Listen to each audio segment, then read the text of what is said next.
ready. And we soul squad.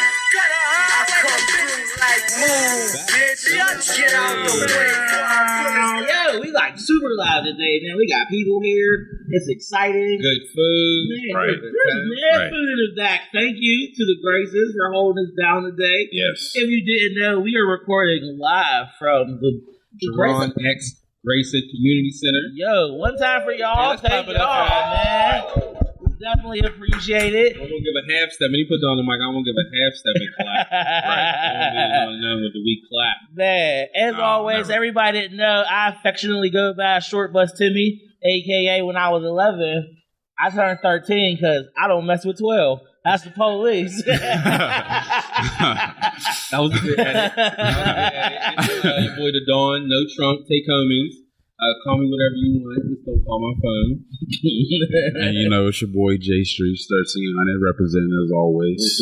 And if you send Jay some pictures today, send them respectable pictures. Respectable people today. Hey, right. Keep it respectable. Listen, I'm walking a fine line right now between editing the way I normally talk, and just trying to be respectful. So I'm probably only going to be able to. Wrong with that. Listen, I'm only going to be able to do this for like 7 minutes, unless it really enjoy these 7 minutes. Tightrope walking. Because I'm really pushing myself. No, there's nothing wrong with that at all. Yeah. It's just you could be in any area. We can adapt. Exactly. That's what you got to do. That's what we got to do. Third one. Yeah. The first one, I think my mom kept like a tally about how many times I said the F word. She was disappointed. I don't think it was one of our proudest moments. She was there. She clapped. She had her own VIP. Yeah, my mom's ridiculous. So my mom, Had a server, but there was no bar there. But literally. Oh, ice. we She did our was first lit. live show, and my mom called me a little bit before that, and she was just like, "I would like to have my own VIP section, please."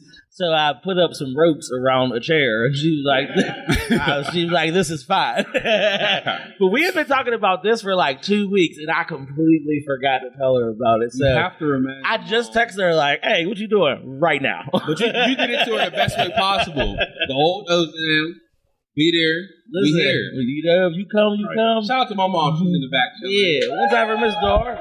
That's my mama too. Miss Dar is everybody's mom. Swear. She holds us all down, man. But as always, again, thank you for everybody for tuning in, man. Be sure to follow us at Straight to the League 412 on Instagram. Check us out on Twitter at STTL412. Don't forget about Facebook. We got a Facebook. Facebook is just not for, old people arguing. It's cool. Content. Clips of the shows. Make sure you subscribe on SoundCloud as well as Apple Podcasts. Leave those comments because we do take little criticism. I'm not. If you say something rude, turn on your location. I'm coming. We're going to have to talk about it. I'll be with them, but I really don't care. I'm still booted up. We still going to get booted up. That's funny, man. Please subscribe, leave comments, Please. a star, be honest, because we're honest people and that's what we expect. And if you want to give any feedback, you can email us at straight2the league412@gmail.com. We do reply. If you want to come on the show, you can hit us up there. If you want to ask anything, you can hit us up there. Definitely, man. I think we need to do like one of those Instagram polls or something. That'll be cool. See what people really want to talk about. But I think we did. But good, man. people are haters. They mess around and just look at it. Right. And Don't not say be involved. nothing. You can have like 1,000 views with 3 votes. Exactly. I don't know if I That's care. the reality of life. Swear. But yeah, man, how was y'all brothers' respectable weeks, man? My week was cool, man. I worked, chilled. I always got to look at my watch. Did we do anything this weekend? I didn't do anything. My little cousin's birthday party was there. So my other little cousin came in from out of town. Just found out they both were pregnant. Oh. Crazy. They're two sisters. They found out on the same day. They're a year apart. So they're praying for them and the babies come out and all that. Yeah. Besides that, I just chill, man. I'm all about that relaxed game. I'm probably a professional chiller. I'm not made for being famous or anything like that because my shit's boring. Not me. I'm here for it. I'm here for it all. I'm chilling. I'll get lit, but I be chilling. Man. How was your week, though, bro? Man, my week was cool, cool, man. My weekend, actually, you know what? My Thursday was a little nutty. My new boss came up to me super sideways.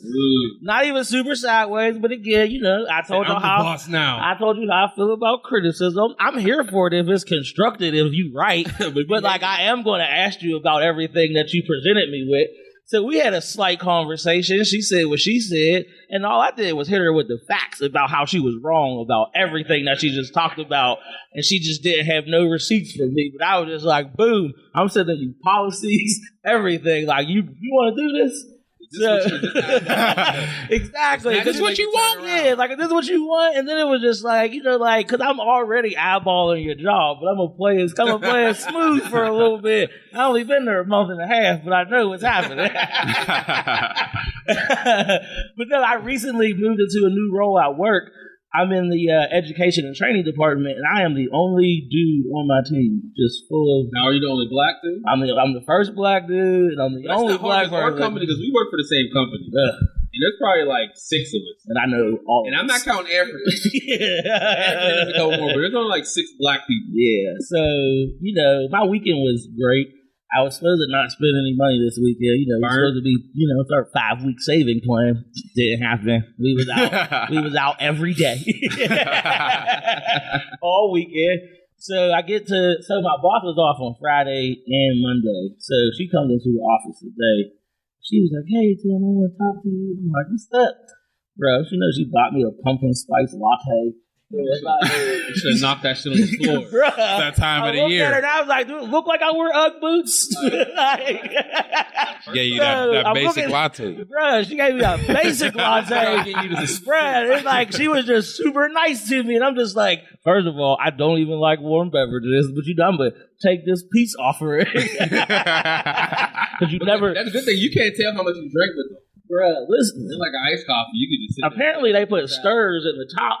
I never took that off. So she probably walked over to my desk like, this dude is ridiculous.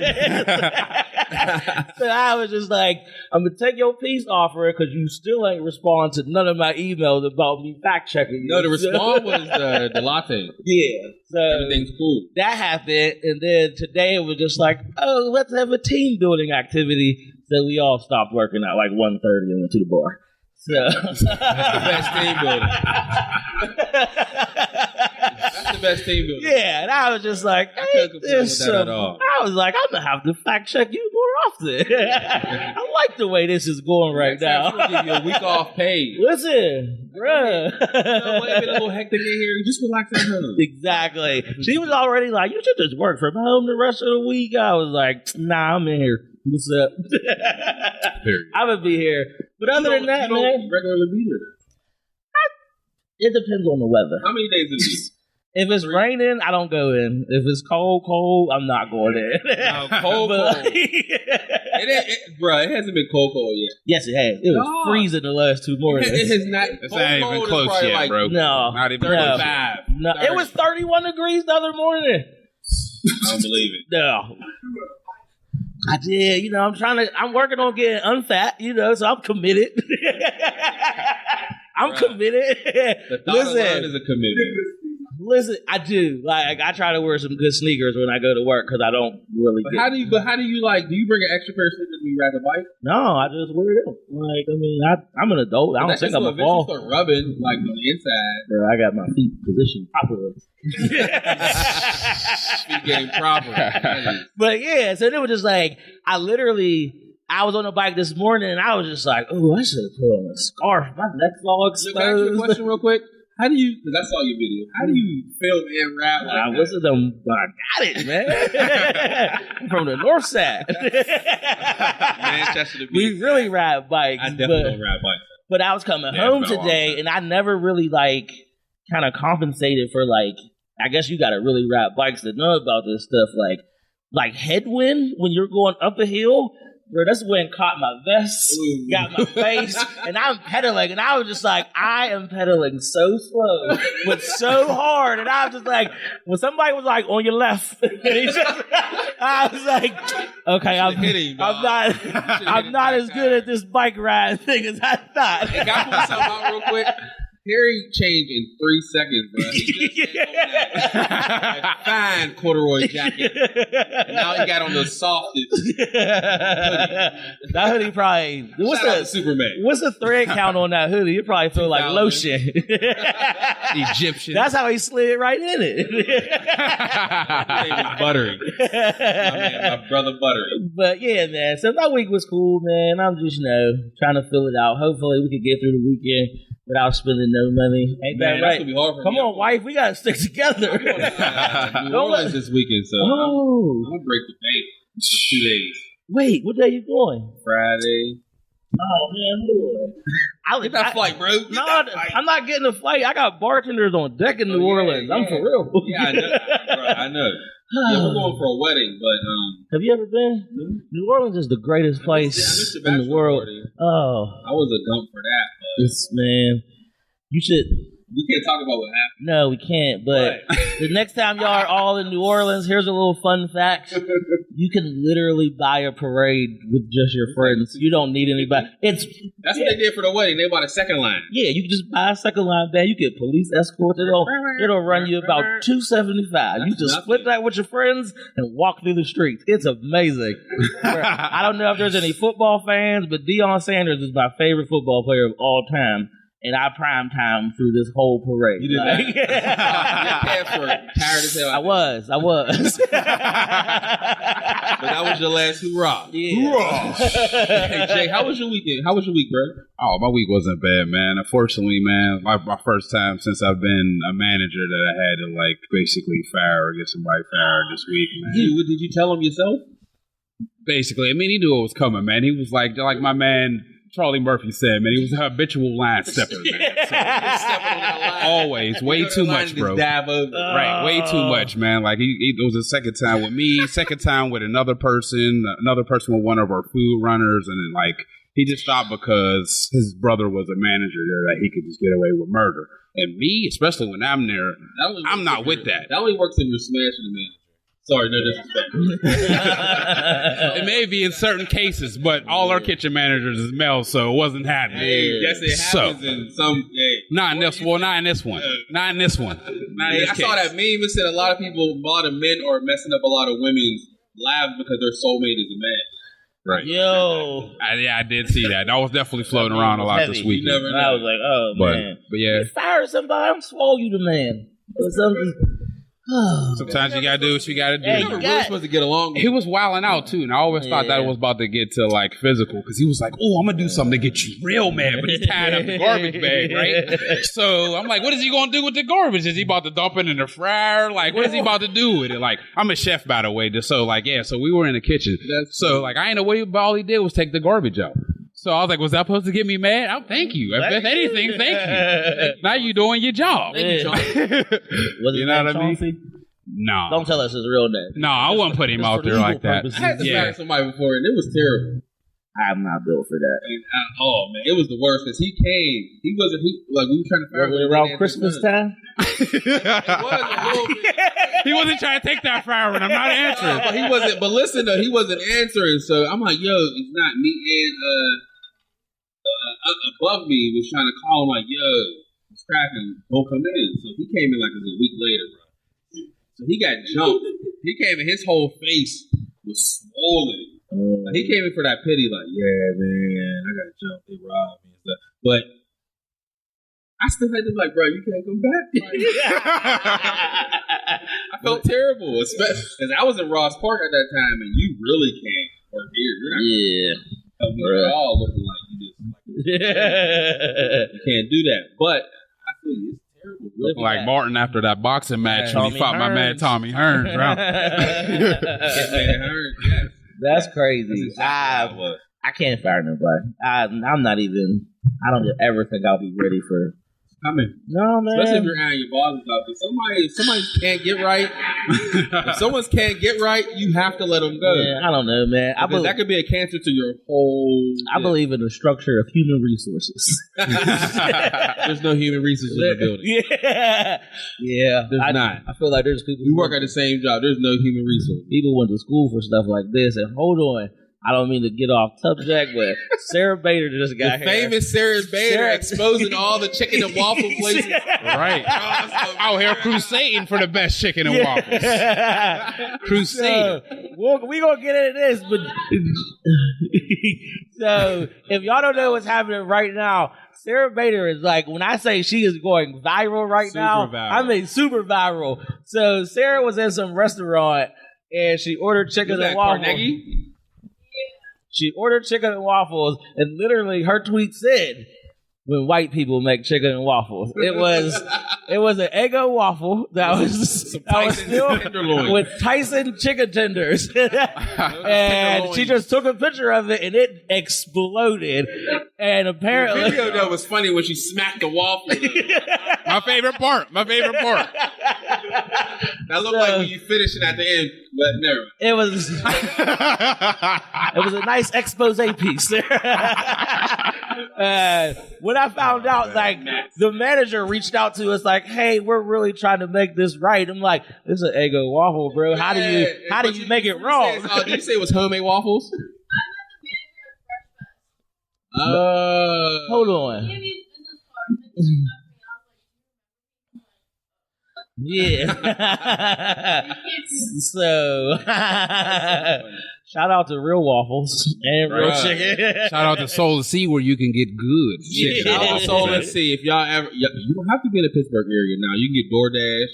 You can get other places, man. You can get your anything off the Straight to League menu. You can get the Dawn, which is a lobster, shrimp, and broccoli Alfredo. The Timmy is chicken, bacon. I don't have no seafood, you know. But now we're going to have the best of both worlds where you're going to have chicken and shrimp in your Alfredo. Order up Soul and Sea. Exactly. Order us. One time, man. Eat me. I can say that comfortably. Eat me. But you guys know, like we always like to do, man, we get through the weekly updates and, we like to, our listeners out there come to expect this, man. Ooh.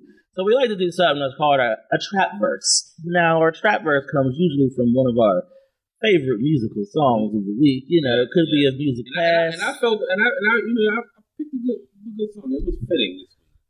I'm ready for a trap verse. So our trap verse is from Fabulous and Jadakiss, the Friday on Elm Street. Talk about it. Oh, this song got heavy, man. So as always, man, I like all my trappers, all my rappers. Tilt your do-rag to the side, turn your hat to the back, and let's just go ahead and get on with this rap. Amen. Look, I know y'all tired of talking and going to demonstrations, but if we don't speak up, you help the discrimination. We need a one-on-one before it's gun on gun. People skip the front page till they see their son on one. And now it's too late to talk. The topic has changed. They shooting at black targets like these cops at a range. Can talk how many died for the birth of the nation and how its national anthem ain't worth my ovation. And if I ain't standing up, I'm gonna stand for equality. It's brutally. We need more than that apology. Let the trap say J-Man. Let the trap say J-Man. That was in his thing, man. That was super fitting, man. I love that song. Man, when we wrap up the trap verse, we do these things that we say F you to somebody every week. Cause somebody, so every week somebody do something where we gotta give you the middle finger, man. Cause sometimes people deserve it and sometimes you just gotta hear it. Yeah, you're supposed to be the bigger person, but sometimes you gotta get it off your chest. My FU for the week is going out to none other than 45 again. He literally has more of these than everybody. It was just like, how do you keep doing this? Like, how? He's a habitual line stepper. He's a habitual line stepper. Yes, he is. He's another one. And I just don't get it. So this morning, it was just like, I don't know how y'all notifications are set up, but my CNN notification goes off every morning. I just like to see what happened overnight. And it was just like, how are you up tweeting at 6:30 in the morning? Because he's almost 80. Bruh, like, what are you, like, what are you doing? I ain't gonna bid tonight. Like, me tonight. Like, oh, man. So, this morning, the Tangerine Dream was at it again. Tangerine Dream. And so, this whole Stormy Daniels thing is happening. So, had its own situation in itself, but he's just again being a misogynist, just disrespectful. So he calls a lady, said the case got thrown out.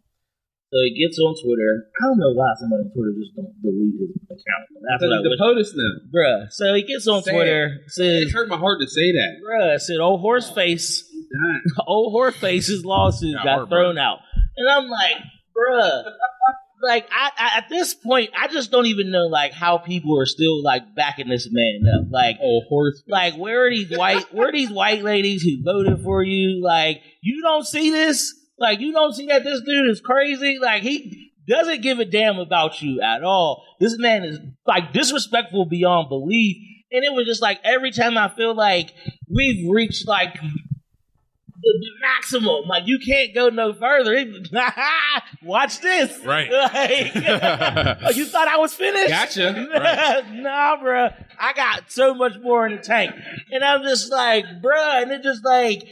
What do you have to do? And I just feel shoot like, somebody in the head. Bro, I don't even like. He already said the whole murder thing. Like, that's somebody in the street, and get away with it. I feel like if this would have been 3 years ago, bruh, like, and I just don't know how these like white people like disrespected Barack Obama for 8 years, 8 years strong. And then as soon as somebody says something, they be like, "You're disrespectful to the presidency," blah blah blah. And I'm just like, this don't make no sense. And it was just like, I get it, we got different views, but disrespectful is disrespectful. And that's just the bottom line. And I'm just like, there's no way you should be the leader of this free world acting like an ass on the internet. First of all. That's the best way, acting like an ass. Acting like an ass. And it was just like, I get mad at my friends for tweeting too much stuff. And I'd be like, whoa, bruh, keep that in your house. There ain't no need for this. But I'm just like, this man could press the button at any given moment. And I'm just like, I don't know, man. So I stopped eating tangerines. Orange used to be my favorite color. I'm done with it. Too small. You gotta grow up. You gotta grow up. Yeah, but so 45, I hope this is the last time we got to do this, but I don't think he's a habitual line stepper, and I feel you on that, man. My FU, censor it. This week actually goes to the Pennsylvania Department of Corrections. Like, for real, bro. So, as many of us know here, you can send your letters, like books in to the people you want to in there. So they switched it. So now they got to pay $147 to get a tablet and buy books from a private company that has their list. So they can't have, like, so if Damo made a book, it wouldn't be on our list. If Rad book would be on this book would be on our list. This book would definitely be on our list. But it limits everything. So now they got to come up with money, commissary, just to get the tablet, to get the product. Then you have to buy the books. Like, I don't know about y'all, but I tried it for a while. I can't do that on the tablet. I want to feel it in my fingers. At first, I was a fan, but then I'm falling asleep mid sentence. But with that book, you have that book, you have that weight. You feel like you're getting somewhere. When you get to the end of it, you slam it closed, you start a new one. But now they're trying to really take over people's minds. Bro, that's the ultimate form of censorship. Like, you're limiting, like, what I'm able to... Right. Like, they ain't going to put no law books probably in there. They don't want you to study that. Books, and that's a lot. Right. They don't want you. That's what I'm saying. They don't want us to study that. Like, that's what I'm saying. Like, 8,000 books that come out a year that we don't know about. And there's only, like, 8,000 in this database. It's crazy. So they definitely get my FE for that, because you're monetizing off this. You got a private security that's doing it. You got to get the tablet. All about money. Yeah. Crazy. I don't know, man. Shout out to all the people that smuggle stuff in jail. You appreciate it. Start smuggling them books.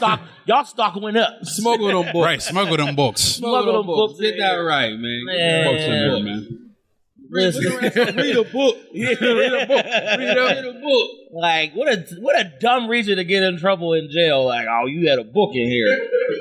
Hey, dog. You know, Cleotis is in the hole. Cleotis in the hole. What he do? First, nigga got caught with Fahrenheit 51. What is mind blowing about this is, like, if you're going to limit what I can read in jail, Why do people in jail got Instagrams?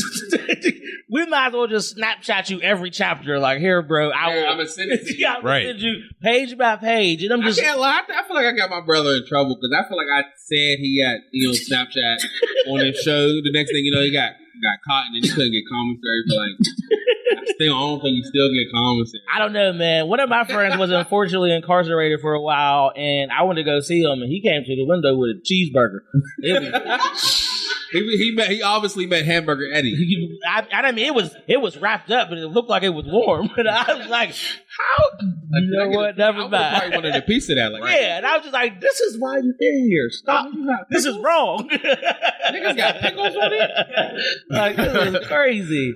Get a piece of that. But yo, man, again, straight to the league. We're going to drop off on a quick break, but today's episode is going to be special, man. It's a very special day in this community. For everyone here that came, but definitely for Jerron. This is for his memory, man. Let's clap it up. Man. One time.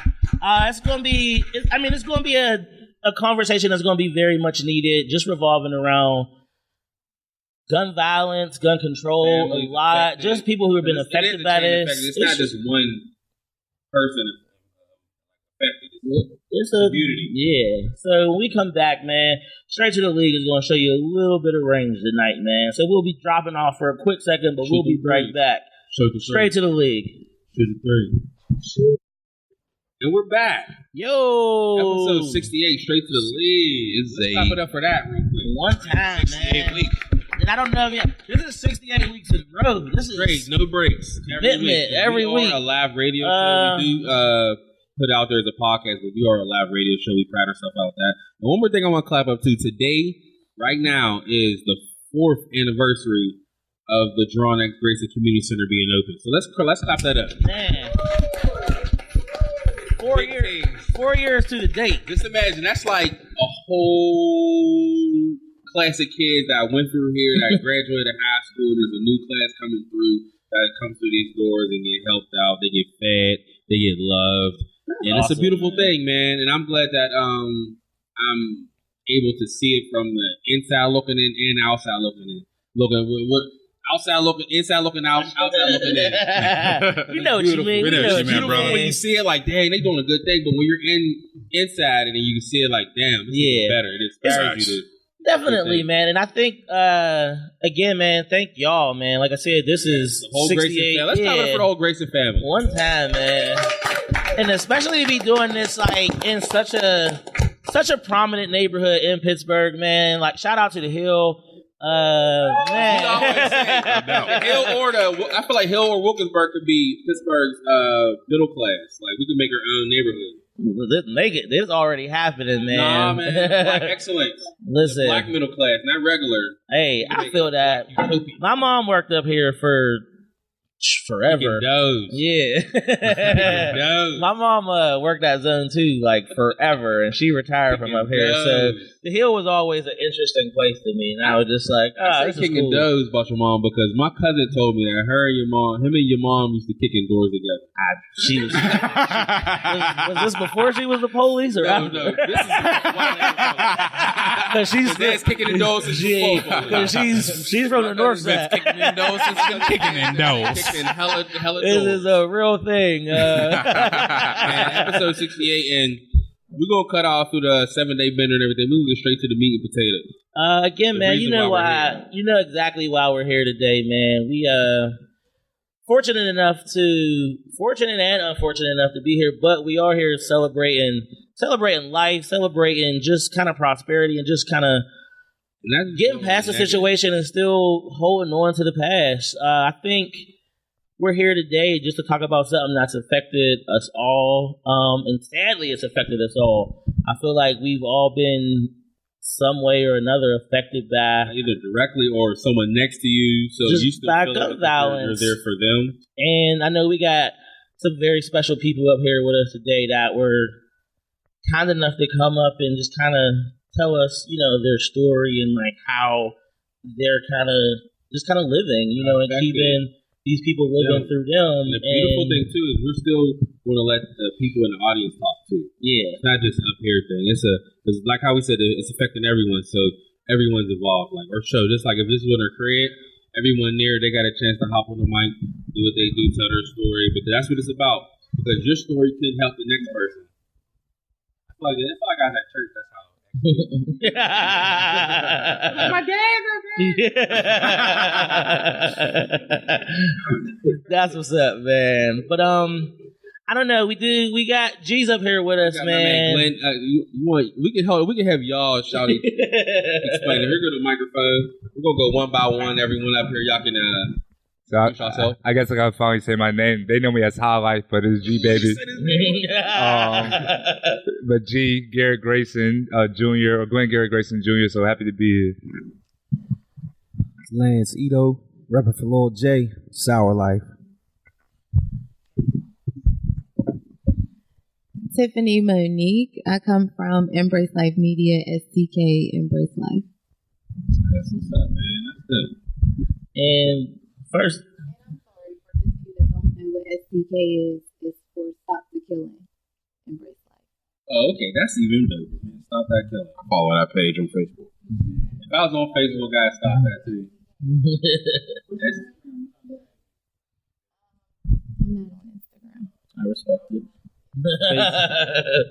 Facebook only. And like we said, man, today's a heavy conversation. Garrett came to us and proposed this idea to us weeks ago.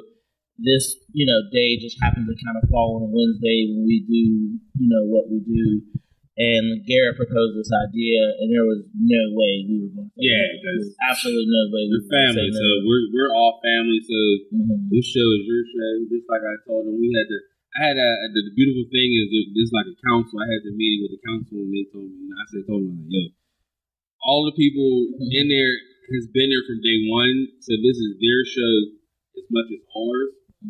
So all the input they want, man. But we brought this together. Y'all can't see it now, but they have all the pictures put up. There's food. They came here. They did a thing for us, man. And I almost should have thugged here when I walked in. I can honestly say that, man. But let's get straight into this, man. We can start with you, Glenn. I done been called 4 names. Glenn, G, Highlight, some of us, Garrett. because I want to ask you about everything, but you're here for a reason. So I would love for y'all to tell the story before we even get to the questions, so they can understand. Because there's people that's here that know what happened, but Fridays we're on the West Coast. They don't know what's going on at all. So we're going to let y'all tell y'all stories. So I honestly feel the story's not over. It's just beginning. I thought I'd start there. But maybe the prelude, I should say, was October 17th, 2010. So exactly this day, my brother, he was a freshman at Hampton University, came home for the first time. And actually, the day before, on his way home, he was in a car accident. The car was actually totaled. There was his friend from Pittsburgh who was in the Army. Hampton, they got a real strong Army area around there. So they came up to the point where they had to actually be driven by the tow truck just to get here.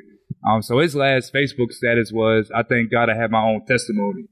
Right? So that was maybe Friday night. I get a call from my pops, Jerron was in an accident. He's cool.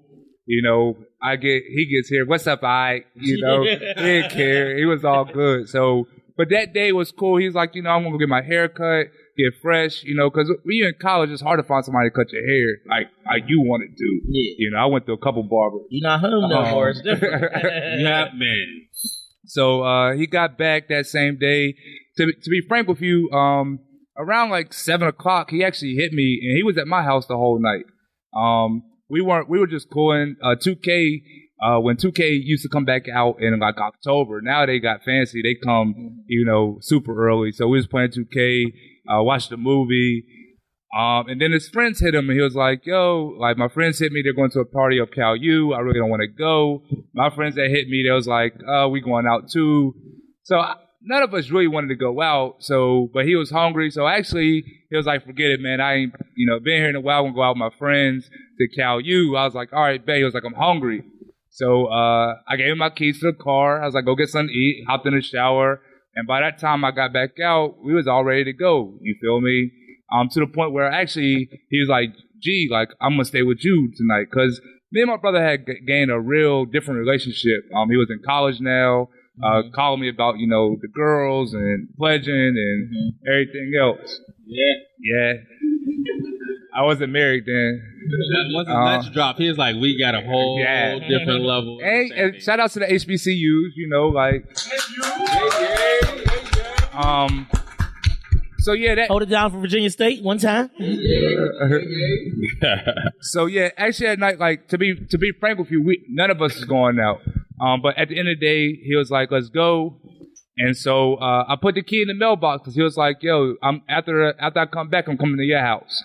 You feel me? That's the type of relationship we had. Where when he came back in town, he didn't stay with my parents. He actually stayed at my house to the point where I used to stay downtown. The car got towed a couple times because every time they got the crib. So that night, actually, you remember in the strip, like that club? What was it? Questions? Not questions. Thousand. The club, Platinum or something like that. I was in there, and unfortunately, I got the call like from my dad. My dad said, Garrett, where you at? Where you at? Like, we gotta go. And that night, I actually had my daughter with me too. Shout out to my parents, good grand, No, she was not at Platinum. She was there with my parents. I mean, when you want to go out, you got my parents held me down. So I went out that night and they was with them. And I got a frank call like, let's go. And so literally, I went from the club to my parents' house. And nobody told me what was happening. We drove about 90 miles per hour up into Cal U, and I'm like, what happened? What happened? It was like Jerron's been shot. And which like when you say he's been shot, like at what extent, right? Like what you mean he's been shot? My brother was never really into a bunch of stuff. There was like he's just been shot. So we drove. Like, literally, we got to Cal U. If it's an hour drive, we got there in 20 minutes. That's how fast everybody was going. But literally, my daughter was in the car, too. So that trauma, everything, I still remember going straight up there. And when a person's shot, they can't tell you, like, what happened to that person. He was to the point where when we got to the hospital that they said he was at, they said he was flown to Pittsburgh. So literally, like, and they wouldn't let us know where because when you're a shooting victim, you can't tell people. Mm-hmm. So just imagine, like, not knowing where your brother, your son is, like, you calling people, everybody frantic. Like, it was wild. Like, I still, like, remember that day, like, to the core. Mm-hmm. Got back, and tell me if I'm taking too long, but got back and you good, bro.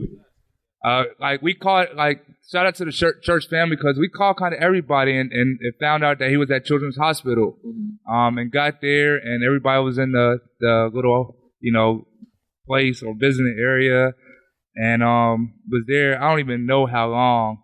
And the doctor asked us to come back and my dad was like, no, like I'm a pastor. Like I know what that means.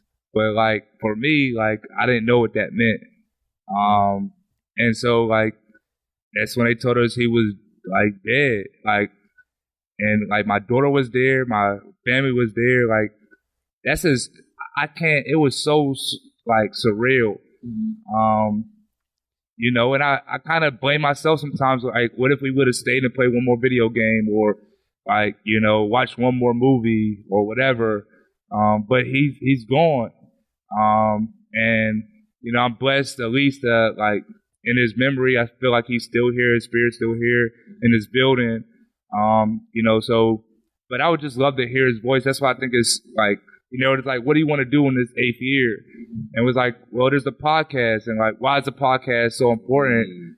Because to me, if I could hear just his voice like one more time, like y'all have 68 episodes where if anything happens, at least we can go back and like hear y'all.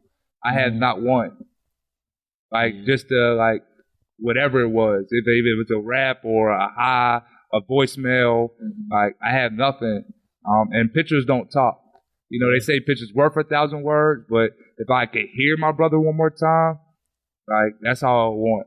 So we're here celebrating. It's been, some people don't know, like had a court case. I don't know when the guy gets out, but every day is a struggle. Every day's a struggle. That made me sad too, because like you said, the picture's worth 1,000 words, but you can't hear it.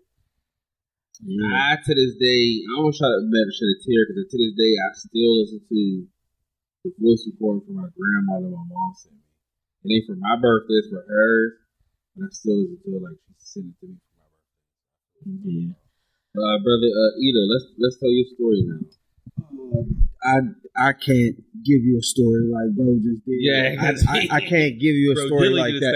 Yeah, that was beautiful. That was beautiful. I can't do that though. I'll be honest with y'all. I could tell you his name was Jason Griffin. He was shot and killed May the 15th, 2002. He had gone to Shenley High School and he had gotten accepted into Norfolk. So in the fall, he was planning to go to Norfolk. He had gotten into an argument with a kid from our neighborhood over a basketball game. Real, something stupid. One thing led to another. They wound up going outside to fight. The kid turned around and shot my brother. He was 17, and it really hurts me a lot. I give this brother so much credit for being able to tell y'all how he just talked to y'all. I can't do that. Like, no, I can't, honestly. But I definitely miss my brother, and there was a messed up situation. I try to rep him the best that I can. Everything that I do is in his name, for Lord J. Yeah, that's about it. That's all I can say right there. Yeah. Yeah. No. It's crazy. Yeah, it's something that you feel the effects from life. Forever. From life. Like I watched The Accountant. You ever see The Accountant? Yes. Y'all watch The Accountant. Y'all watching The Accountant, right? You watching the movie. Mm-hmm. The part when they were shooting it out and he realized that was his brother. Yes. Yo, I broke down crying. Mm-hmm. Like, because that's the only love that you'll get like that from your brother. Yeah, you won't get that love from no one else. Mm-hmm. Like, they stopped shooting immediately. Mm-hmm. Like, and I was glad my wife was asleep because I was like, see, she be tripping out. I see movies with brothers and I'll start tripping. Yeah. But that one right there, just that feeling right there that you couldn't. No matter how much time they had apart, bro, it was like, that's my brother. Bro, he started smoking his mans and I'm like, yo, I told you I stopped shooting. Yes. Yeah. Like, that was his brother. And it's just like, it's no question. Yeah, that's something that you only get from your brother. The eerie correlation here is, you two dudes, told your story, and one of my best friends was, shot and killed the same way. But the correlation that's happening as we go around this table is just this happened. I lost a friend in college, and it was just this is why this is nuts. And it was just hey, these people are taking the necessary steps to kind of better themselves, And like you said, you never forget that phone call. And I was asleep, and I woke up I was like, I missed a crazy party. Everybody called me. And then it was just you answer this phone, and my friend that was killed, his birthday was on Sunday. And it was just I have to go out. I know if you were here, we would be kicking it. We was going to hang out. But it was just how does this happen on your way to college or out of college? And it's crazy. And it's just like you said, it's a pill you can't swallow ever, and it's my thing is first of all, why do you have a gun in college? You can't be this hard, because essentially especially going to school out of state, it's different. Especially if you not even saying the South, but college is college. Everybody that I know is a gangster is at home being a gangster. You're not a gangster trying to get 120 credits. Right. There's nothing gangster about going to class no more. Yeah. Tim, to your point, the crazy part about my brother's story is that, literally the guy that shot my brother didn't know him. Never saw him. I don't even think he saw him. They was at a college party. He just shot through the party because he couldn't get in. because he had a little bit of beef with a guy. But I guess the day, there's so many stories he just couldn't. We don't know. And you talk about that phone call, like literally, I tell my wife, she gets mad at me, like people can't call me back to back. I trip. I won't answer the phone. If I get 3 calls from 3 different people back to back to back, I literally shut down. Because when I got those calls back to back to back to back, that meant for me that something had happened, right? So like I don't even set myself, like you put 3 things in your like day, like movies, like different things where you kind of you cut it off before you even start. But how was the loss of your loved ones?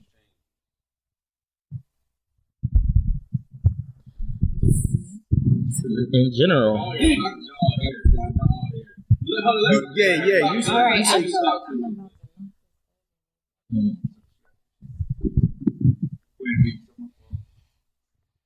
Okay. Can you hear me? Yeah. Okay. Oh, okay. What am I holding for? So you can hear me? Okay. Okay, I get it. So see, my sister was a mother first. She was a woman. She was a mother of 6. She had 6 children that she tended to and took care of. And she was a single parent to every last one of those children. So she wasn't the type that went out. She didn't party. I'm really, really shocked that my sister even was in a bar and didn't tell me, because that just wasn't like her. But just rewinding.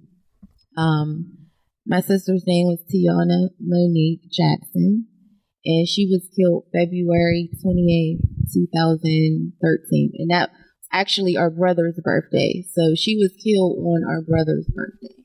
So every birthday for him is like, how do he celebrate that?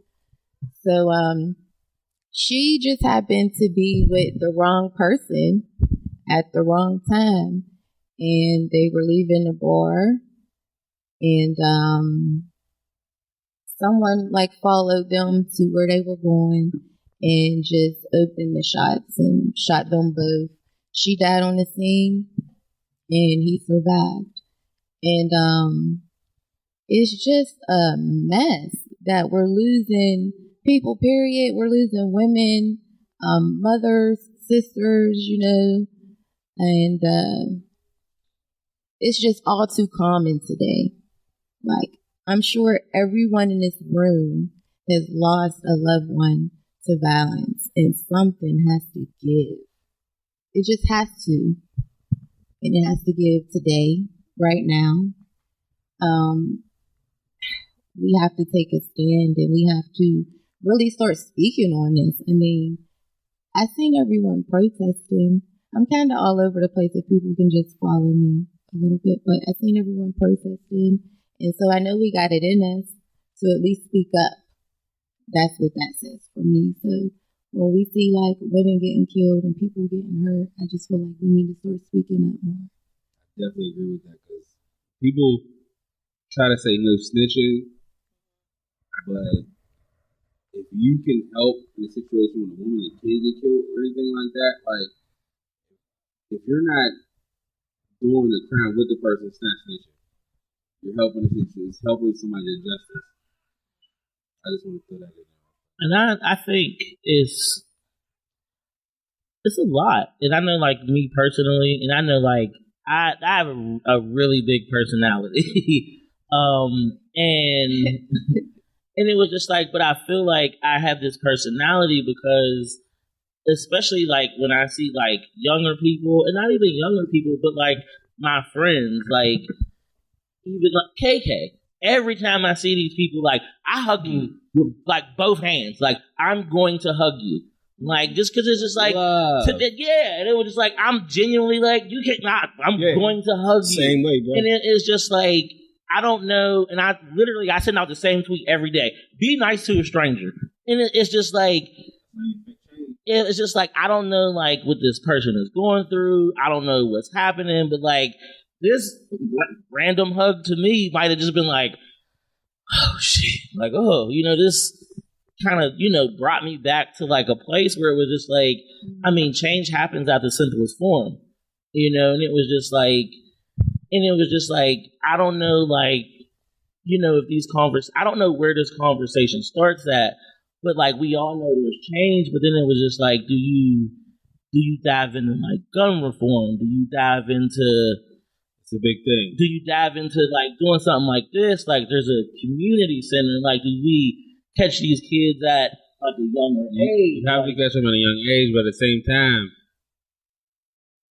having them at a young age still ain't helping them when it's like people talk about gun reform and everything, but they're still mixed up and still like confused on what everything. Like, I feel like everyone has the right to bear arms, but it just all depends on what you have. Like that whole assault rifle thing, you can have a rifle in a crib, but outside of the crib, there's no reason for you to have anything bigger than a 9mm, 45 or anything. Mm-hmm. And as long as it's legal, I feel like you should have it.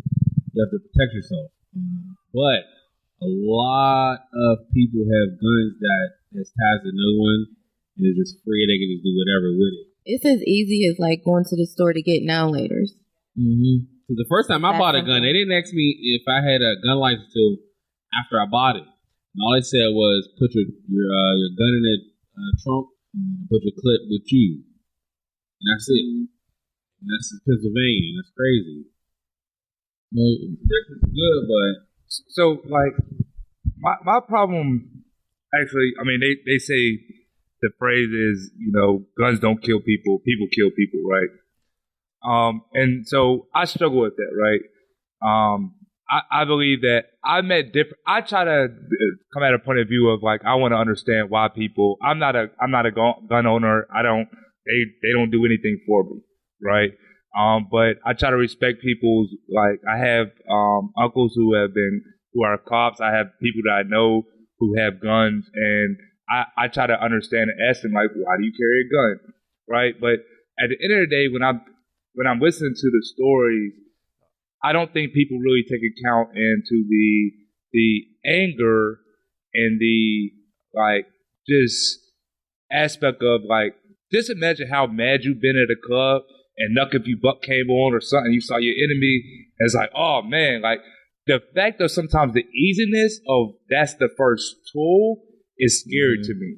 Yeah. Now, did that change after you lost your brother, or was that always your? No, ironically, I remember an interview in high school my dad did on Whammo, and they asked, like, do you have a gun? And it's like, nah, I'm from Brooklyn. That's what he told me. Like, I can fight. I can fight. 1 in 9. I don't need no gun. But no, that's never been personally, that's never been like my swag. You feel me?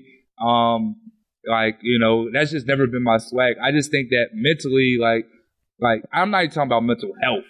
I think what happens is make you feel good. No, actually, I get mad at the media because they use these mass shootings, they use these things around mental health, right, as if that's the main cause, instead of just talking about like the mental aspect of like people as people, right? Mm-hmm. And the fact that when we get angry, if that's our first tool, right? If all you got is your hands, that's how you're gonna think about it. But if the next tool you got is a gun, knife, whatever, you start thinking about everything else you can use. And you actually take the responsibility of a responsible gun owner out of your kind of self, in my opinion. Your psyche's thrown. Yeah, your psyche. I mean, when you gotta, I know people who, like, when they feel like they got that gun on their side, they different. Mm-hmm. Like, why? A lot of people, they give them a lot of courage.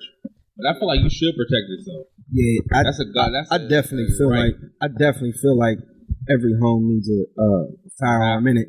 Because you watch some stories like I Survived, and sometimes it's just random people pop up at your door.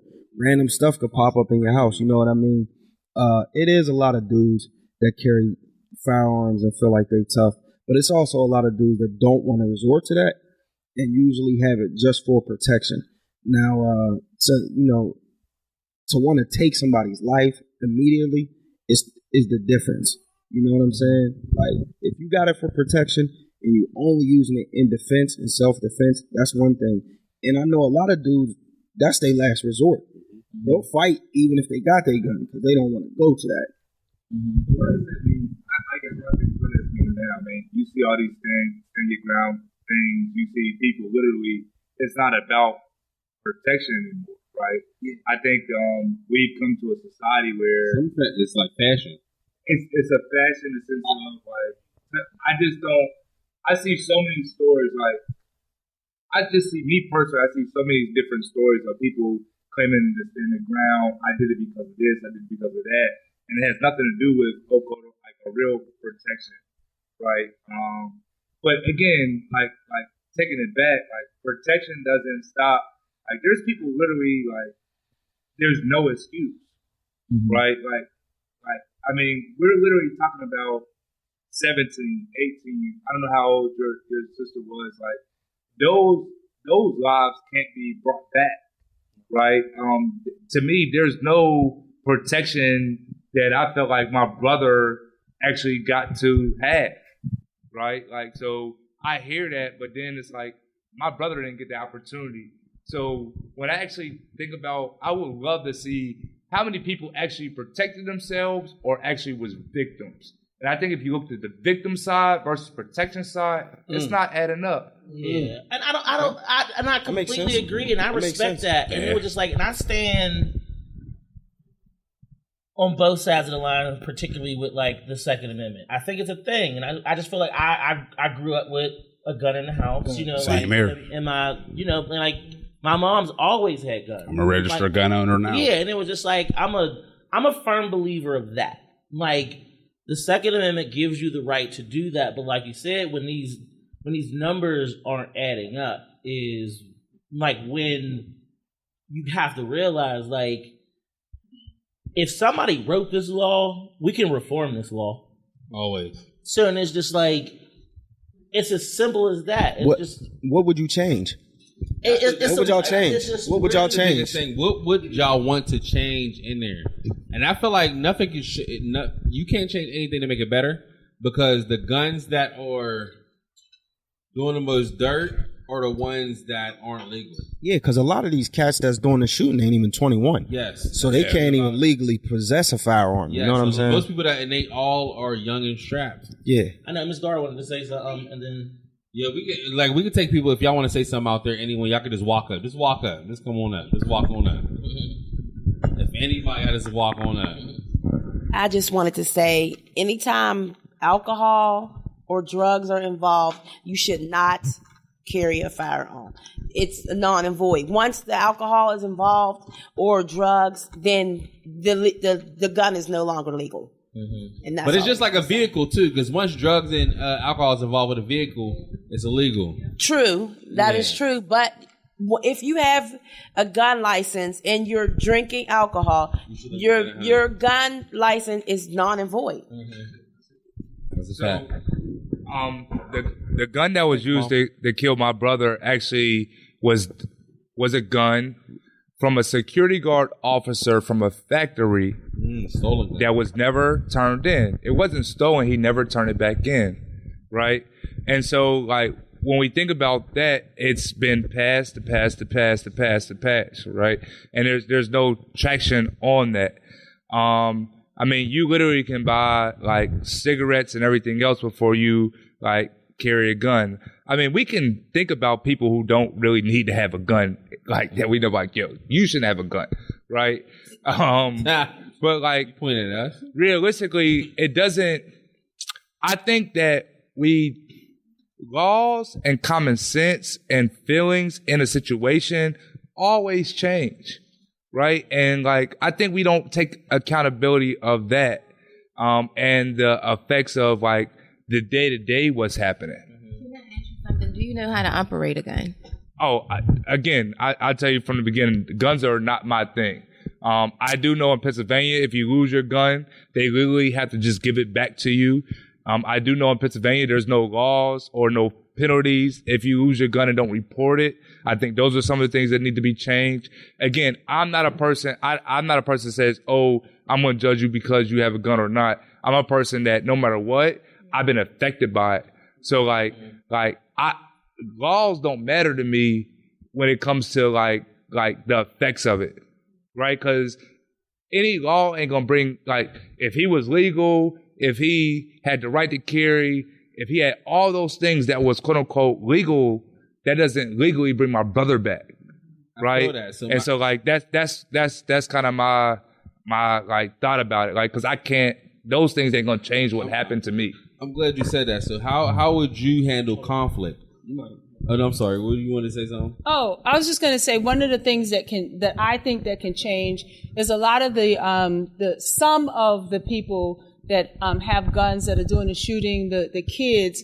Obviously, those are guns that have been lost or stolen, and I think you hit people in their pocketbooks if you sue that person who is supposed to report it that is stolen. If you sue that person for a wrongful death, and if every time we could sue somebody for shooting, and I wish I had a thought about this, when my son was killed, then I think that would make people stand up. So what I'm saying is, this is a millionaire. She owns a gun. There's a hood rat. He steals the gun. She doesn't report it. So nothing happens. But if we trace that gun, because all those guns are traced, they know who had it. Mm-hmm. So we come to this millionaire and we sue her for wrongful death, for the person's death. And I think some of that would help. That is solid. Yeah. It's really a sticky situation when it comes to weapons and guns and things like that. Because me personally, I want my son to know how to operate a weapon. I want for him to know how to protect himself if he ever needs to, growing up in this world. Because one thing's for sure, two things for certain. The other side, they know how to operate like this. And if that's going to be my son's peer, he's going to learn too.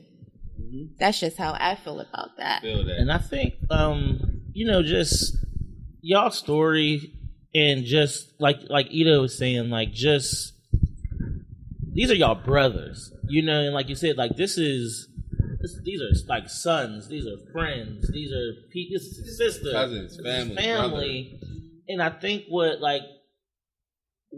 people don't like really like reel in, and Taya touched on it, is like the trickle down effect, where it was just like that. This law don't matter, like, and it's just like the one thing, especially like I said, this is your sister, this is your brother, this is your like son, and it was just like, and I know how this has only hit me on like a friend level, and it's just like, how do you like cope with this? And it was just like my thing, like Sunday, I looked at my wife and it was just like, it's about to be a rough day for me, and it was just like, cause this is a day for me, and it was just like, and these people stay with you all the time, but like on these like special days is where it hits you a little bit harder.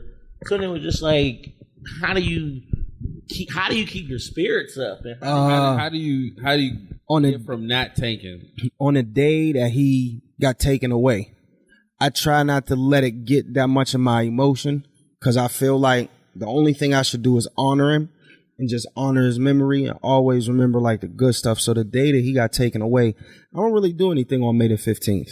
You know what I mean? I'll probably hit some Henny, talk to my mom at 7:00. That's when he got shot. Group text my family and stuff like that around that time. But we really don't give that day that much attention. We focus more on it later. Yeah, July 25th. That's day. Yeah. Right. Like, and I know, have a good time. and I know in May it's just about 2 months away. So that's what I start really focusing on, because sometimes like on my birthdays is the day that it would really hurt the worst. Mm-hmm. On my birthday, like right when I would be about to hit him like all the time, just hitting like, yo, what's up? Like, let's go to the mall. Let's do something. Like I'll wake up sometimes on my birthday, 6, 7. I'll start drinking. Just like out on the porch. My birthday's in June. It's 3 weeks after the day he got shot. And I usually just like, I'll go outside, start drinking, but but I focus on July. That's what I do. I usually focus on that day and focus on the good. That's what I do. I don't know how, you know what I mean? I don't know. How did I get through it? I will say it's not so every year, every week, every day is different. This morning was hard for me actually. I take, you were talking about watching a movie. Like it could be a movie, it could be a song that just crushes me. Right? It could be like, oh, I'm about to do this, and it's like, oh, my brother's not there. When my son was born, like I couldn't be like, yo, bro, my niece. Like him not like seeing Anaya. Like it be different stuff. I think what keeps me going sometimes is actually like my friends and family, right? The love, the understanding of like celebrating life. And also we do a flip side program actually at the spot that I found out my brother was dead. So we literally have a program where we take and we have kids that come from, the public school system and like the SIS program. And like, it's called the flip side because you don't know like how that affects you. Like you never want to bury your son. Like my dad's a pastor. He's buried mad people. Like the worst sermon, like the one sermon I didn't want him to do was my brother's. Like, you know what I'm saying? Like, so you don't, like, every day is different. Every time is different. I feel like I honor him by, like, every day doing the work that I do. Like, I feel like I got to grind. I got to fight for others. It's not about me. It's about, like, maybe if that guy that shot my brother, like, had a job, that nigga would have been asleep. You feel me? Come on. Or a hug. Like what pissed me off the most is when the judge gave him the sentence, it was like, yo, Jerron had a great surrounding. He didn't. So because of that, the sentence is going to be less. Like that bothered me more than anything. Like I still remember that day. You feel me? What keeps me going, because I lost my daughter in May 22nd, 2008. She came home from Indiana University for summer vacation, was her freshman year in college. I try to invest in little kids. Mm-hmm. I also have 2 teenagers, which are 13. So they are my investment. Mm-hmm. I provided a decent life for her. So I feel that I have to do that for my children. But I started the Kiera Keeps Caring Foundation. Okay. Every year we do the Walk for Life. Mm-hmm. Like now, November, we're doing senior citizen homes. I try to give back because I feel like without the seniors, it wouldn't be us. Yeah.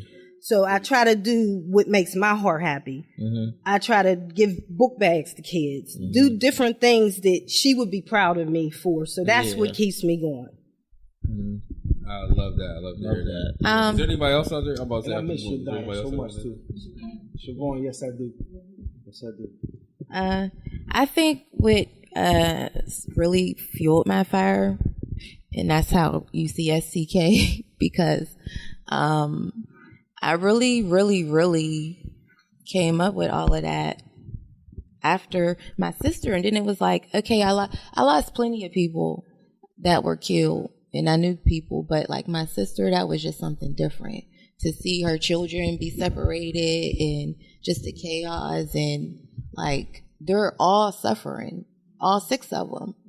And so it drives me every day to make SCK really, really, really about something. It has to be, because I have to give back to them too. So, yeah. Can I speak on that? Just to point it out, you talked about the effect. I don't think people realize how those kids will be affected, right? Like we always talk about the person, like we're literally creating generation of sadness and loss because of gun violence, right? When I don't know if your brother had kids, bro, but like, you know what I'm saying? Even if, there's people who losing their kids. There's people who, they're losing their mothers. Like, we're losing, especially as a black community, we're losing generations of, liveliness and hope, and a sense of, when my son says, where's my daddy? Imagine if my wife said, he's not here. Right? Where's my uncle? My son says, oh, that's Uncle Jerron. What happened to he's gone? Right, so my daughter, I pray, because I don't know the effects of what it meant for her being in that car, going back and forth. I know a little bit, right? But like the effects of these young ones who are left behind is crazy, and not enough is being talked about the domino effect because it don't stop. Yeah. At all. Domino effect's most important because it's just never just you, it's your whole family. I know for a fact one of my partners he lost his brother. A lot of y'all probably know him, but he ain't here to speak, so I'm not gonna say it. But he lost his brother. He got a few sons, maybe about 4 sons. And one of his sons really took the loss of his uncle real hard. And he really didn't even know him like that. But like he walks around with that chip on his shoulder. Damn. Literally, like he was cutting up in school. He was being defiant. And his dad broke him down. And he like, man, PTSD. You know, in reality. Yeah, it's very real. PTSD is real. You just said my birthday I drink. That PTSD is real. That's real. Like, you do not have to go to war because this is a war we living in. Yeah, it's a war. Man. Yeah. No. And black people scared of counseling.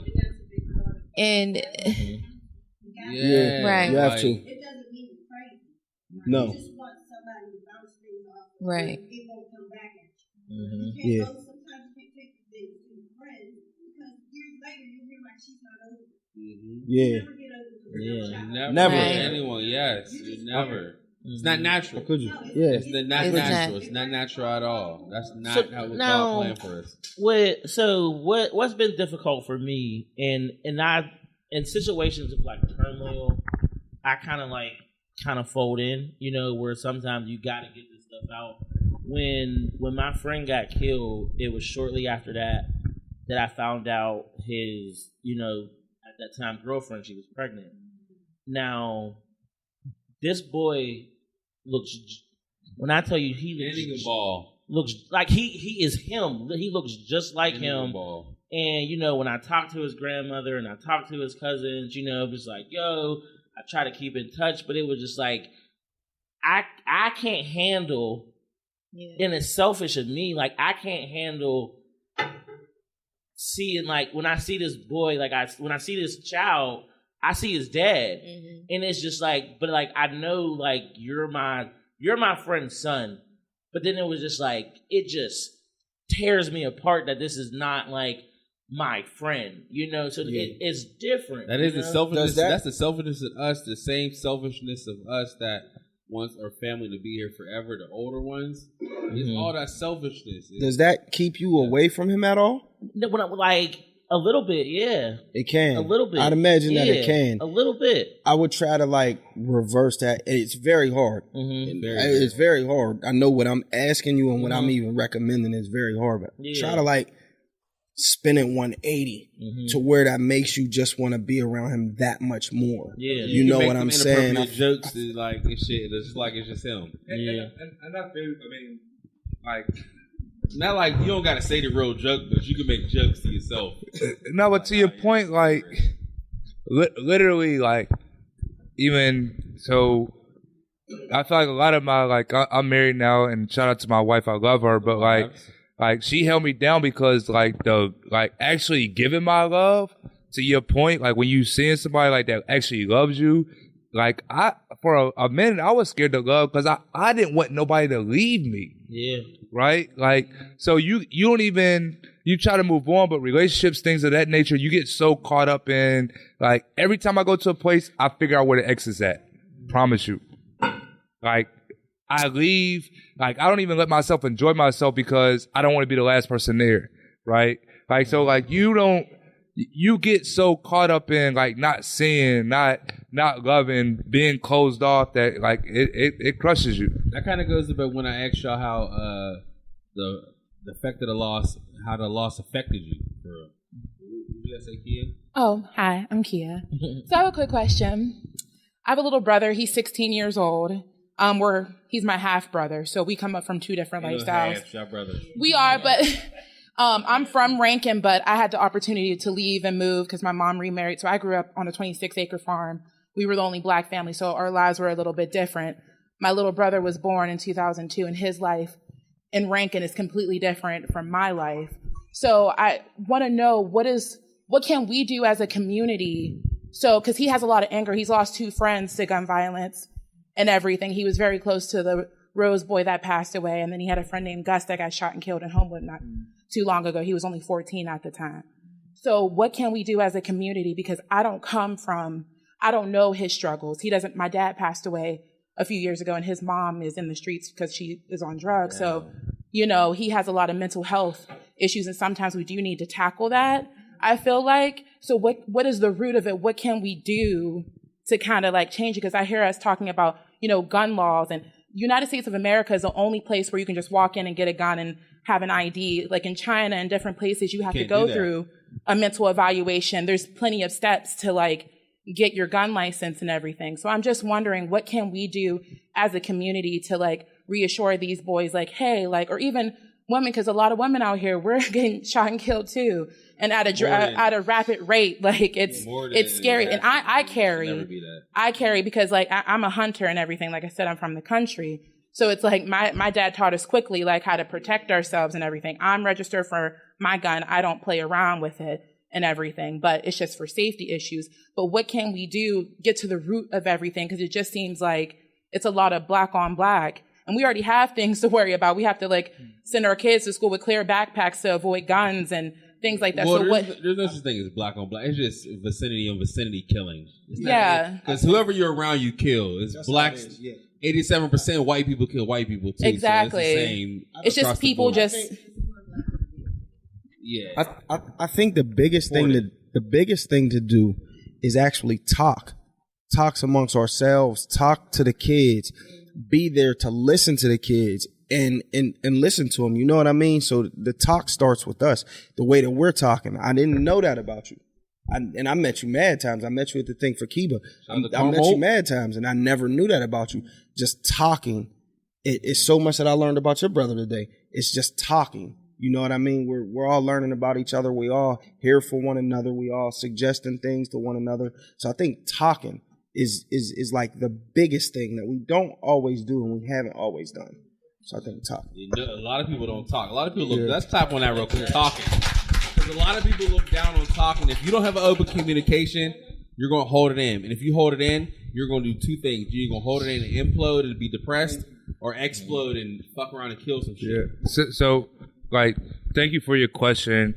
Number one, I don't know if there's any right answer. Yeah. 2, like, and I think I was at an event yesterday, and I think this kind of resonates to your answer. How do you do it? Number one, we got to own the problem, right? We can't act like it didn't happen. We got to own the problem.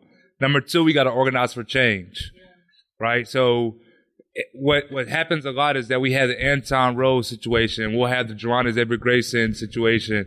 People mad. We meet in that Freedom Corner and nothing else happens. So we actually have to organize. 3, we have to outthink our opponents, right? And when I say that, when, we have to outthink how they are telling the story about us in our neighborhood. We have to outthink how we think about gun reform, right? There's people say, what if all black people registered to get a gun? Would they change gun reform? That's a quote out there, right? So we have to outthink our opponents. We have to figure out who's actually with us and who's not, right? And agencies that we actually can make. We have to make a foundation to work for the next generation, right? So I think the center does that. Like, how do we actually build, to your point of talking, making a foundation where actually people think about their effects? We have to be clear with the needs that we actually need, right? A lot of these times, like, it ain't really, the gun violence is the end result, but it's actually not the root of the issue, right? And so, like, Ashley got the Center that Cares. Ashley's out here doing the after school programs. Like, we have to actually understand the clarity of the needs. If it's like lack of like homes, if it's lack of opportunity, like, we have to be clear on what the actual needs are. And last but not least, and which is the hardest to me out of all of them, we have to have a commitment. We can't just talk about it. We can't just be mad when our kid gets shot or somebody around us gets shot or this happened or there's a school shooting. Like, we got to be committed to this. And those are my things. And if you know the shooters too, man, you gotta say like, yo, this shit's not. Again, it's a commitment. And I think to piggyback, especially off of like kind of what Ito said, just about talking and G, all very, very valid points. I don't know. Me personally, I truly, honestly, and maybe it's just me being an optimist, but I feel like I see it. Like I see a gradual shift. I feel like there's a lot of people right now who are so invested, like in their community, in their space. We talk about generational gaps and generational losses of people who are not there. I don't like. I can truly say that like none of my friends are bad dads. None of my friends are bad dads. They're super involved. So now this is why I feel like this gap is being bridged, where now we're really like this generation, I feel like, is a generation that is like sparking change. Like there's mad dudes in here who are married and committed to their families. They're committed to being dads, and they're committed to like this change. And it was just like, I have older cousins who can't say the same thing that I can, and I'm just a generation back. So now why I do say like I see this shift is just like, because there's positive like imagery right now, you know, where we're just like, we're not like that. We're not like the crack era. We're not that, you know. These people went to school. These people like got jobs. These people were like making stuff happen, and like the people who were fortunate enough to come up in these, you know, like 2-parent homes, or even people who came up in a single household, you know what you don't want. So, and it's just like, and I feel like this generation is like this generation who is like creating like the cultural shift. There's young people involved in like politics who are like out here like, I'm going to show you why you need to vote. Like, I'm going to show you why this is important. And I feel like people are taking advantage of, we have social media.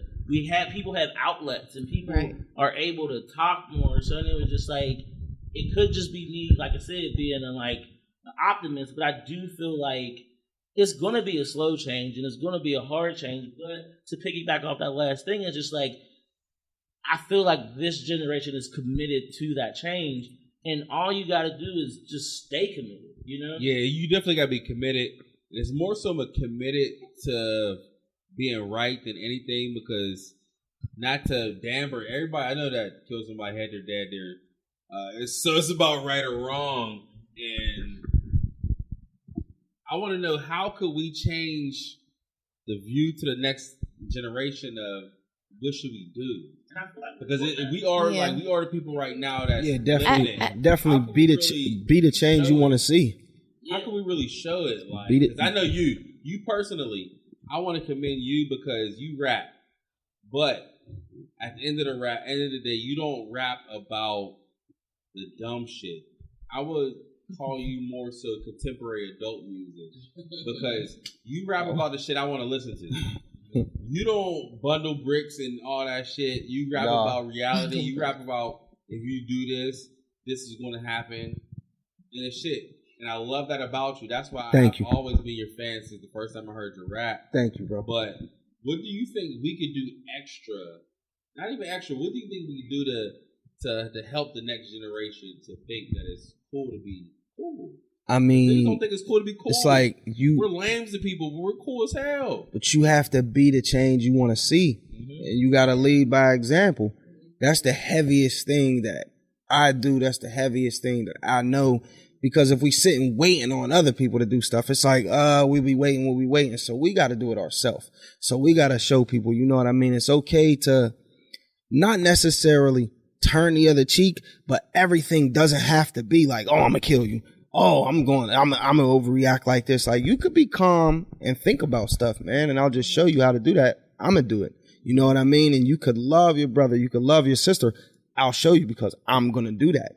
You know what I'm saying? It's hard, but I think that's something that we could do. That's definitely something we could do. I think I agree with what everyone's saying. We all making great points. I just want to And we all have a platform. So use your platform and your influence for the greater good. Otherwise, what are you doing? People's out here dying and we're losing generations at a rapid rate.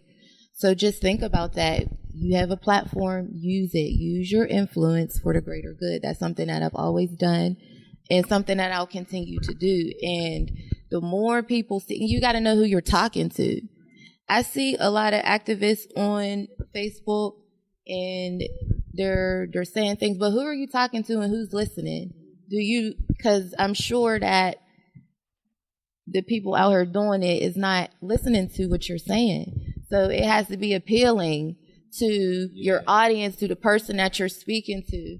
And that's what STK is forming. And I want to get everyone involved. So shout it out. My question to y'all too, another question. How do y'all feel about how they trying to have the PPS officers carry guns and shit?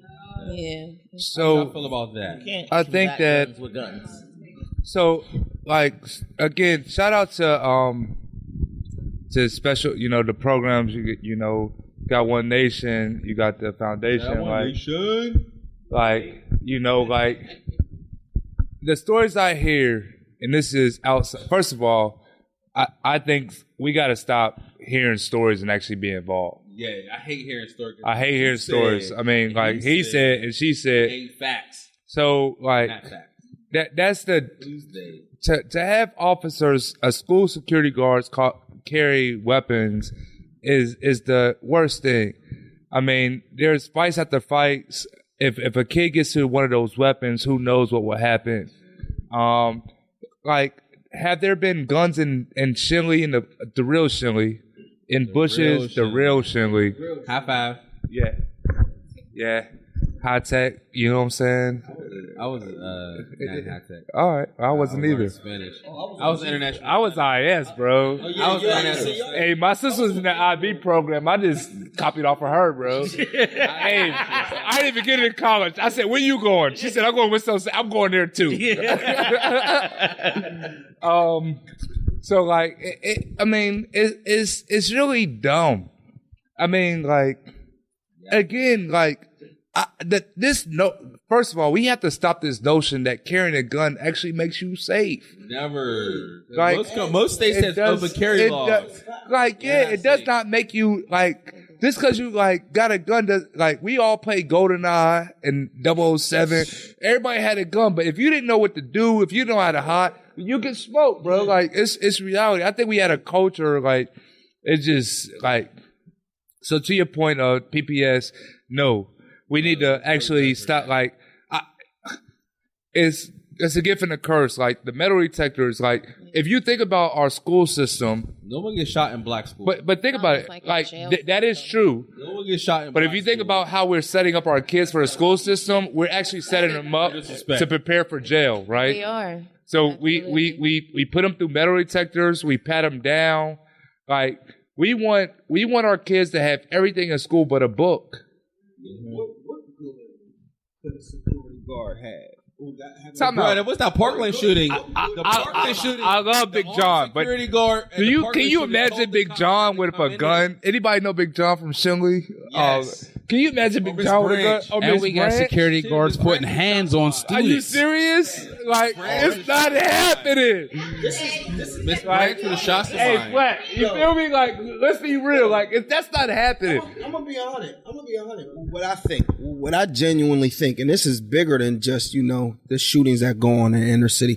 I feel like once you arm Pittsburgh public school security with a firearm, the first thing that's going to happen is a white security guard is going to kill a black kid. They said Neffs. Neffs. That's what I feel. Yeah. I thought you said say Neffs. Yeah. No, that's what I feel. I feel no good could come out of that for our people. Once the white people had a law on their side. They got a gun, man. They scared to death, man. They scared to death. I mean, that Woodland Hills. I seen a 10-year-old out there for touching kids. I seen a 10-year-old on Facebook getting harassed for passing out CDs in the mall today. Yes, and he was on Ellen's show. It was getting praised on Ellen's show. Getting praised by Will Smith. I was adding Diddy. I added Diddy and I added T.I. and I'm like, yo, man, buy his CDs. He was on the Ellen show before. It was a little 10-year-old, and he got harassed by the police. They told him not to sell CDs. Literally grabbed him up, wound him getting into something with his aunt. Yeah. Yeah. I don't know. Like that was sickening. That was sickening. It's just normal. I just feel like it's normal what they do to us. There is absolutely no reason, for anybody in school to have a gun. Like you said, all you're doing is promoting like a culture that like we're trying to get that stun gun. You ain't are they saying that they need guns in case of a mass shooting?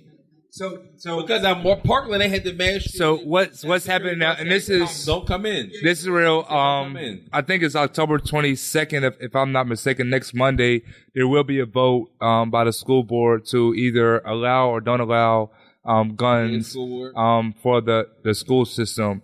I believe that we should invest in more like programs, counselors, and not cops. I believe the way we're actually keep the cops out of school. Well, the way we actually are, I think we actually need to redefine what our school system and how we think about learning. The militaristic kind of everybody get in the line, everybody line up this way, everybody do that is allocated. You automatically yell at this kid to get in line.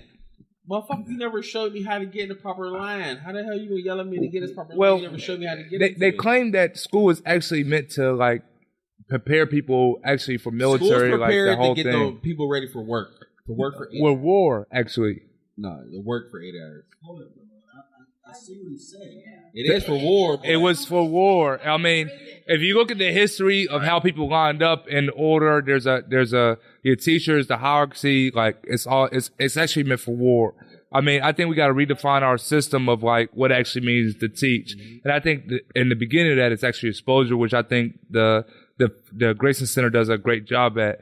I mean, they took a group of kids to Ireland and different. So like Ghana, I believe like really when like bro, when you see different things, it actually expose you to different things. And I'll make a funny joke, right? When I first went to the strip club, right, and I saw a girl at the strip club, do whatever, right?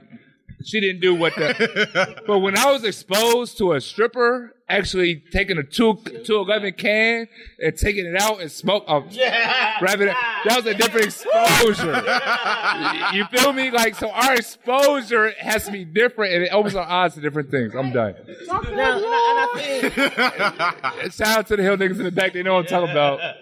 So now, like you said, like with exposure, and I think, like you said, like different exposure. The center's doing a great job at that. People kind of like at a ground level do a good job at that, and getting people like out of their comfort zone. Like we got a lot of people in here there's a lot of people in here who went to college, and there's a good handful of people who had the experience of going to a black college, and like just it's little stuff like that where we're talking about exposure to like you get to a place where you get to these schools and it was just like everybody looks like me. So now that turns your psyche into somewhere else. It fucks your mind up going to a PWI.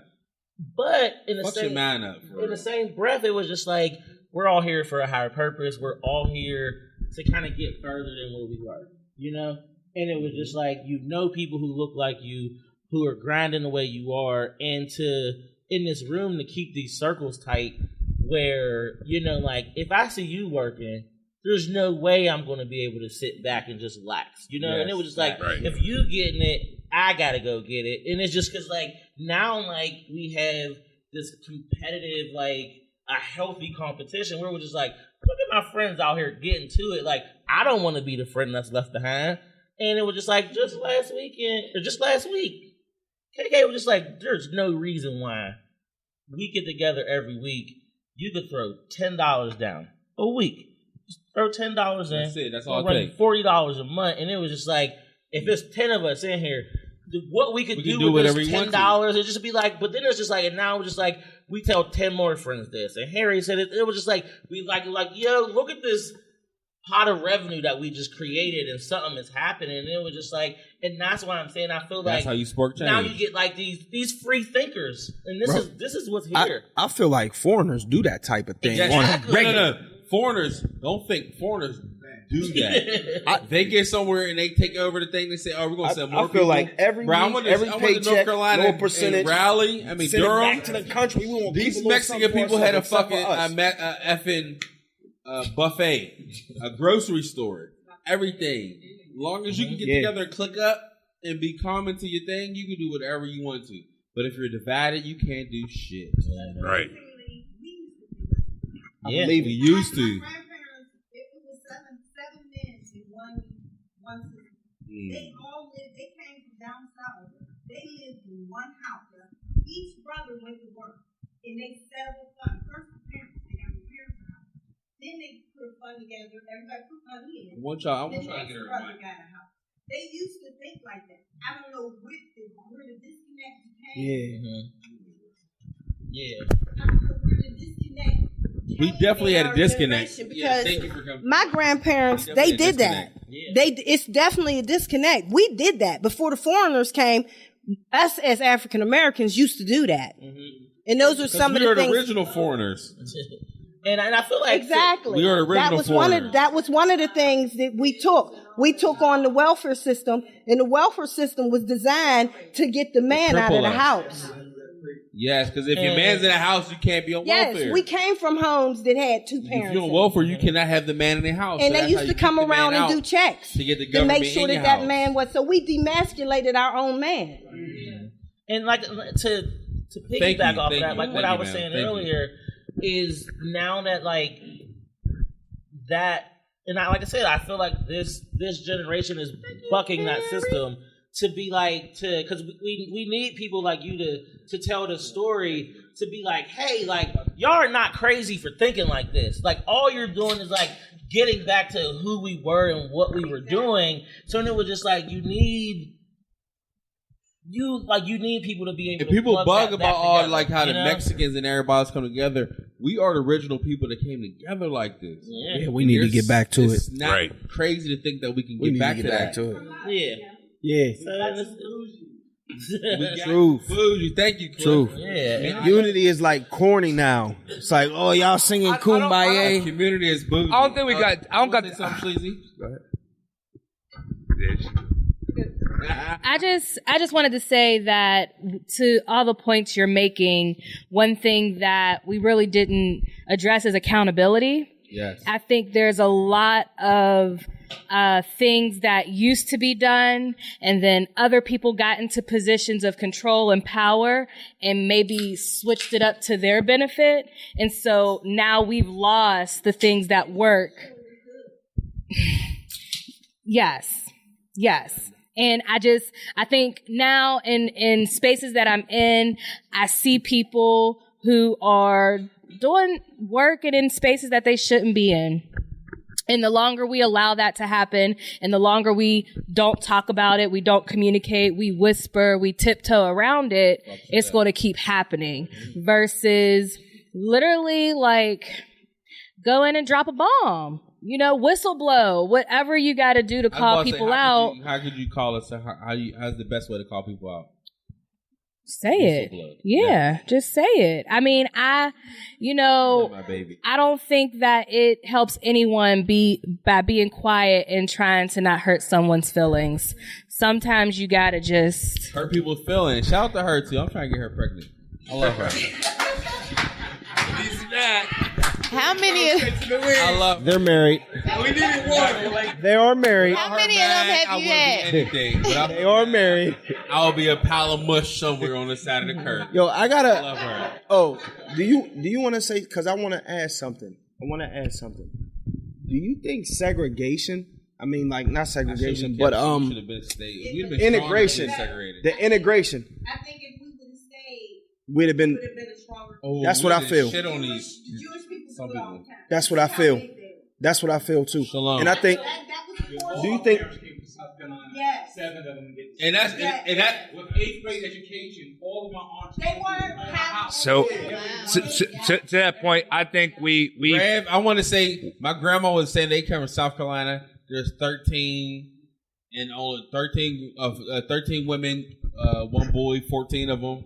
And they all own the house, own all the farm. They did everything. I think the problem was we like the. When the welfare system started, she told them she wouldn't move into those homes. She'd rather live stacked up with all her family members before she took from the government. So I think that the word actually was looking for in that time was integration, and they used desegregation to actually divide us, right? And so, like to the point, like I see Chinatown, I see Italy, Little Italy.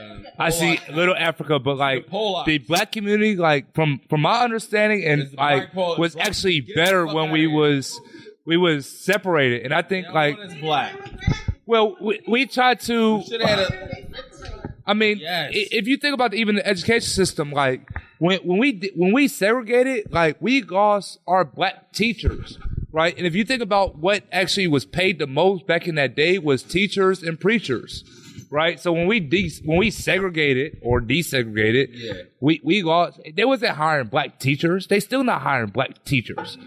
You know what I'm saying? Because they try to act like they was. So like we need to get back to some. I think we are the only people who apologize for trying to be better for ourselves, and we should not. Like you don't hear the Asian community apologizing. You don't hear the Italians apologizing. We're the only community that say, "Oh, I am sorry for being black. I am sorry for being pro me." They wear that. Yes. They wear that on their sleeve. Yeah. No, that's an Italian. I got an Italian. Yes. Then an Italian. Yes. I go to Italian, and I go back, and I eat Italian. No, we'd be like, and how that goes back to gun violence is that I think as a community, we don't understand that we're a community. Like, so when you shot his brother, you actually shot my brother, right? And when they shot my brother, you actually shot his brother, right? Like, because they all like affect each other. Like, they're all connected. They all connected. Like, it's crazy how, but oh, that was my cousin. Like, nigga, did you know you just shot your cousin? Like, we don't even know our family history of, like, like, we're so, like, why? And it's, I'm sorry. Do you want to say something? Like, family members killing each other or people that grew up together. It happens all the time. And I think it's even crazier because with all of us, I don't know what happened to the person that shot your sister, but the dude that shot my brother, he got 25, 30 years in jail. I think he got maybe 18. My mom knows 15, and 8 with good parole, right? So literally, that was 2010. This nigga could be out here right now, like literally. But I still got to do business. Yeah. Because he's always appealing. Every time right now, I'm supposed to go to court October 26th. But I've been to court this year twice for him. So a person is not even, they have that much power and control. Impact. That's the real word, power. Power. That's power. I really didn't. Taking a life can appeal, and they'll fly from across the country and bring them back here. Just to appeal it. Yes. So where's he at? Did you ever do any work with POMC? Did you ever do anything with POMC? Did you? Parents of murdered children? I know my mom deals with them. So. Hey, who's the nigga that brought the dog? Hey, Bulldog. South by Say, my boy. Wow. That's baby Claudie. Wow. While we do. Prolapse. We got babies. Pootie. I remember. While we got a quick break, what I want to do is, like I said, I don't know how much time we have here at the Grayson Center. We have all the time. But what I would like to do, we're actually just gonna wrap the broadcast. If we can continue this conversation, I would love to do that. But I would just like to take a minute for editing purposes. Sorry. I want to officially thank you, thank y'all, thank Tiffany, thank everybody, thank Lance, thank Glenn, thank everyone that's here. Thank we love Jerome, we love Lil J. Yeah, like everyone. To the Grayson Center, thank you for hosting us, to this family. Thank you so much. Again, these are conversations that definitely need to be had. This is how you do it. Don't keep these conversations in this room. We appreciate it. Thank you. It's Straight to the League. It's been episode 68. We appreciate y'all. We wrapping this thing up. We love y'all. Dog sound just like me. That's my and we dog. out. But we'll keep this shit still going, dog. We love this shit. We're gonna keep it going. I was going to say,